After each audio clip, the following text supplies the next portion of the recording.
자기 하는 일에 대한 만족도도 있지만 조금 더 다른 세상에 대한 호기심도 항상 공존하잖아요. 그러니까 저도 늘 그랬던 것 같고, 그러면 이왕이면 모든 일은 어차피 힘드니까 결국 버티는 싸움이라고 보거든요. 그러면 내가 조금이라도 좋아하는 일, 관심 있어 하는 일, 맞아. 조금이라도 만족을 느낄 수 있는 일을 해야지 버틸 수 있는 거다. 어차피 힘들다. 되게 멋있는 말이네요. 탑티어 작가님들은 회당 1억을 버는 걸로 알고 있거든요. 그러니까 어떤 분들이? 현민 작가님은 얼마 버세요? 저는 이제 작가는 왜 되셨나요? 어떻게 하다가 할 생각을 하셨는지 궁금하네요.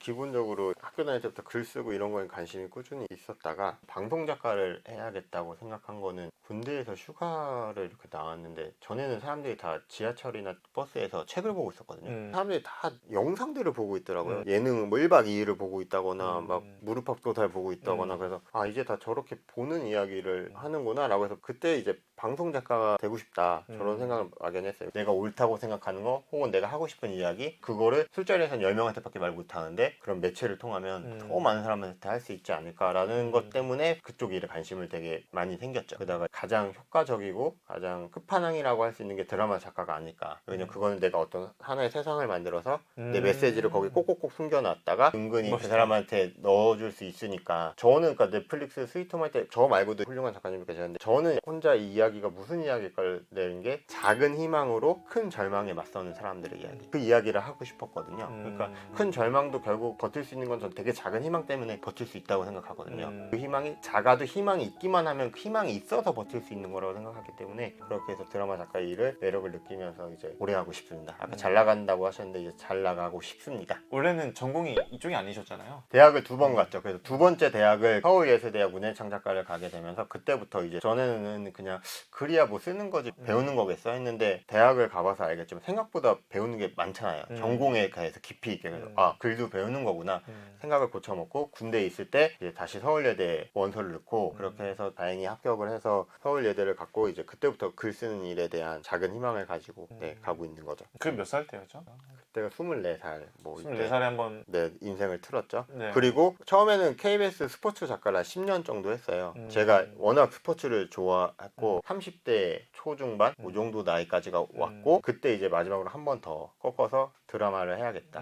많이 꺾으셨네요. 네, 꺾는 걸 좋아하시네. 그러니까 근데 누구나, 근데 여러분도 이거 보시는 분들도 마찬가지지만 자기 하는 일에 대한 만족도도 있지만 조금 더 다른 세상에 대한 호기심도 항상 공존하잖아요. 그러니까 저도 늘 그랬던 것 같고. 드라마 작가는 무슨 일을 하는 사람인가요? 감독은 연기해줄 배우를 캐스팅하고, 이거를 잘 찍어줄 장소를 고민하고, 이거를 정말로 현실로 만들어주는 게 감독의 롤이라면, 드라마에서 작가는 먼저 그 세계를 만들어가는, 상상해서 채워가고 만들어가고, 물론 그 과정에서 이제 감독과도 얘기하고 회사와도 얘기하고 도와주는 기획 PD분들과도 얘기를 하면서 이야기의 완성도를 높여가는데, 기본적으로 그냥 작가는 너무 명확하게 드라마를 쓰는 사람이고, 세계관이라고 해서 아까 뭐 지옥이나 그 오징어 게임처럼 그런 독특한 세계관만이 세계관은 아니거든요. 이런 식으로 고해남 자체도 하나의 세계관인 거잖아요. 내가 직장은 제주도에 있는데 대학원도 다니면서 유튜브까지 하고 있는, 이것도 한 명의 그런 주인공이 사는 세계관이거든요. 그러니까 그 세계관을 만드는 게 작가의 이다. 근데 이랬던 사람이 갑자기 어느 날 녹화를 하러 오늘 딱 들어왔는데 여기 사람이 죽어 있어. 그래서 얘가 갑자기 네. 난 아닌데 맞아요. 내가 오해받는데 네. 이렇게 시작되는 이야기의 세계관을 채워가는 재밌을 거지. 것 같다. 네. 그러니까 그런 식으로. 아니면 여기에 딱 왔는데 미모의 여성분이 있어.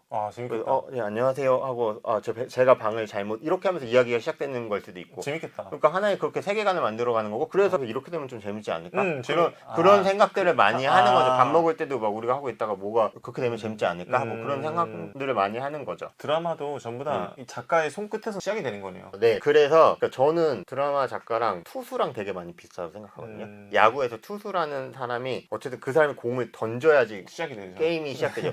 실수도 나올 수 있고 홈런도 네. 나올 수 있고. 네. 근데 어쨌든 이 사람이 던져야지 시작이 되는 것처럼 일단 이 사람이 써. 그래야지 와서 야 근데 이거 말이 안 되잖아 하면서 고쳐 다시. 그렇게 하면서 흘러갈 수 있지 않나. 멋있는 직업이네요. 근데 투수도 마찬가지로 뒤에 수비가 도와주지 않으면 이길 수는 없잖아요. 네. 그러니까 네, 좋은 스텝과 좋은 감독님, 좋은 배우들, 좋은 좋은 제작사 이렇게 환경 속에서 일을 해야지 좋은 작품이 나온다. 그럼 그 좋은 일 하는 그 작가라는 직업이 한 얼마 정도 버나요? 근데? 일단 그 개념은 아셔야 돼요. 그러니까 작가는 연봉도 아니고 월급도 아니고, 그러니까 드라마 작가는 회당 원고료를 받아요. 그러니까 내가 한 회를 쓰는데 얼마의 금액을 받기로 측정이 되어 있어요. 예를 들어서 한 회당 1,000만 원을 받기로 되어 있어. 그럼 16부작을 쓰면 얼마죠? 1억 6천. 1억 6천이죠. 네. 근데 요즘은 어떤지 모르겠는데, 그러니까 제가 알기로는 그러니까 신인 작가들의 기본적으로 한 500만 원 이렇게 받는 걸로 알고 있어요. 회당 500. 그러면 16부작이면 8천이죠. 그러면 연봉 8천이네, 많이 버네 생각할 수 있죠. 네. 근데 그 드라마를 만약에 2년 동안 써. 그럼 연봉이 얼마가 됩니까?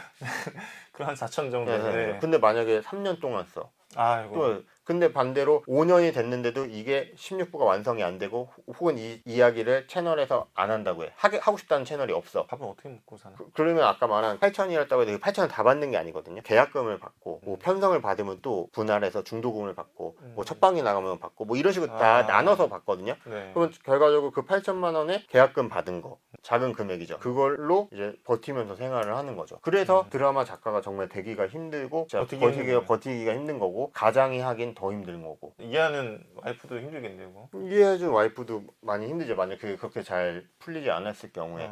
근데 이거는 사실 안 좋은 쪽은 다 안 좋잖아요. 네. 불안한 건 다 불안한 거고, 그래서 프로 선수들도 2부는 당연히 열악한 거고, 근데 잘 됐을 경우를 보자는 거죠. 아까 뭐 500만 원 뭐 그런 얘기도 했지만, 잘 버시는 분은 어느 정도? 제가 알고 있기로 그 흔히 말해서 탑티어라고 표현하잖아요. 탑티어 작가님들은 회당 1억을 버는 걸로 알고 있거든요. 그러니까 어떤 분들이? 누가 얼마 버는지는, 누가 탑티어죠 근데 우리나라에?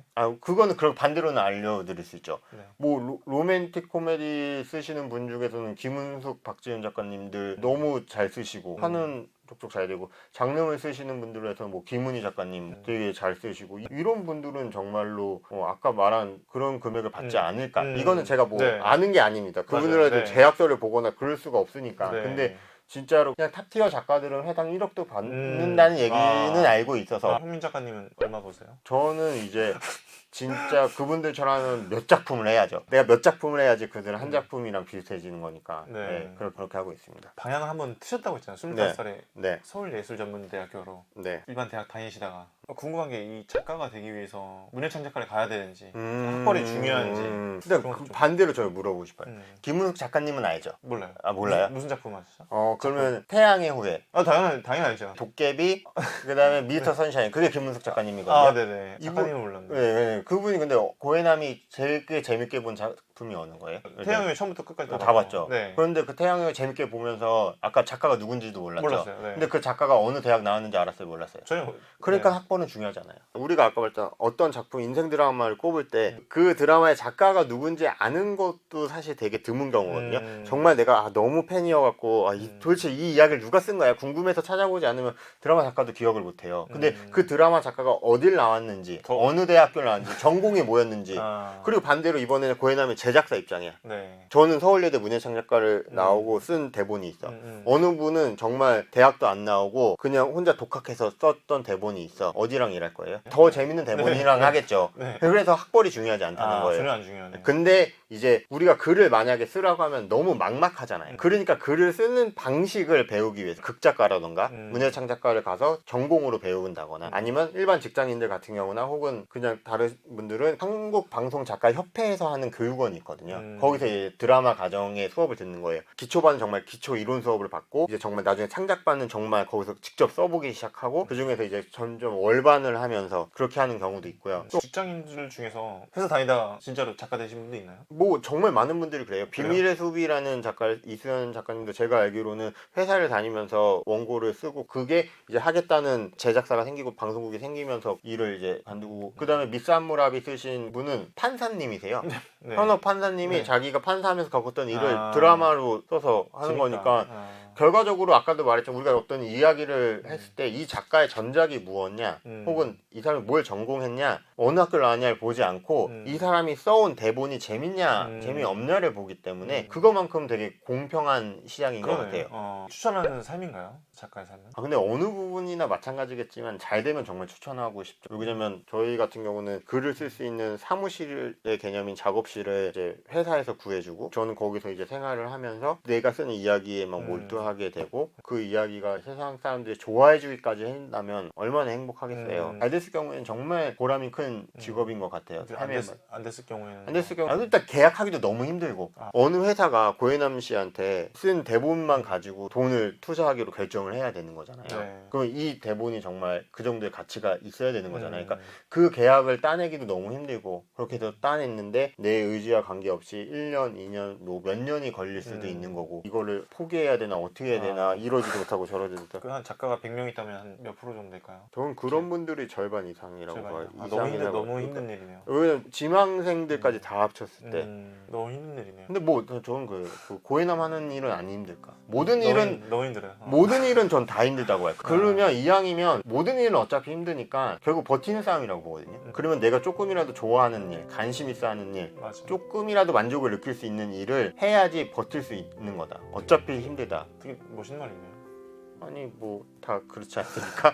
네, 내가 이 여자애를 많이 좋아해야지 일단 이 여자가 나를 까더라도 다시 들이밀고 다시 재도전하고 할 수 있는 거잖아요. 그러니까 일단 많이 좋아해야지 그게 확률이 생기는 거잖아요. 그러니까 저는 일도 마찬가지라고 보거든요. 내가 하는 일을 어쨌든 많이 좋아하는 일로 잡아야지. 그러니까 저는 프로 야구 선수든 뭐 직장인이든 뭐 어떤 자영업자든 다 힘들다고 보거든요. 근데 거기서 자기가 결과적으로 버티려면 좋아하는 일을 해야 된다고 저는 생각해요. 고해남도 이거 조회수와 관계없이 맞아요. 내 돈을 써면서 버티는 맞아요. 이유가 이거 하는 게 재밌어져. 맞아요. 인생에서 그러니까 이 재미가 막 하하 웃음이 아니라 내 인생을 뭔가 즐겁게 하고 유쾌하게 해주는 맞아요. 거잖아요. 그래서 저는 그게 제일 중요하다고 생각을 해요.